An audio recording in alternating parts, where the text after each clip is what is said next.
Hello, my name is Thomas Davis. I live in Los Angeles, California, and my project was called The Crew under the Catharsis Project. So The Crew stands for the Creative Remedy and Education Workshops. Basically was for millennials of color that were living with HIV to come together and learn how to express themselves, tell their stories through various performative arts media.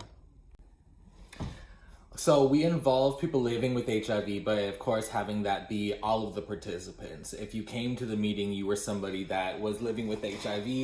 Even though we were primarily made up of men, we were open to anybody of gender expression, however they wanted to identify. If you were somebody that was a person of color and was living with HIV, we would try to get you to come in. I think the biggest success for me has been seeing where a lot of the participants are now. We've had 4 of them actually be contestants on the show Legendary. We've had people that have developed all types of friendships that are still in connection now. We even had participants while we were touring around and had our residency in Oakland that were publicly disclosing that they were living with HIV on a panel setting, and it was very unexpected, and we were like, oh, okay, and it was just great to see people feel so empowered, where just a month before they couldn't talk about it to anybody and nobody else in their life knew. So to see them take something creative and take a space and a platform that was creative and really do something with it was the best experience ever. So participants of the crew basically would meet every week. We would have some kind of workshop that we did, whatever discipline it was, if it was photography, speech, dance, whatever it was. We would have somebody come in, and then after we would have a discussion topic and we would have a discussion group and we would eat and fellowship.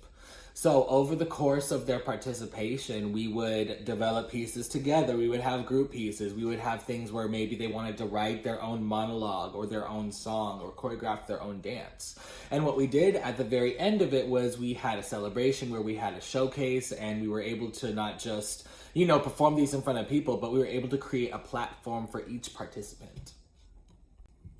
So what was great about developing these pieces was we were then able to go and showcase these in different parts of the country. So we did a week-long residency with the Oakland LGBT Center, and not only got to showcase our pieces, but also got to lead our own workshops up there around dance, around meditation, around poetry, writing.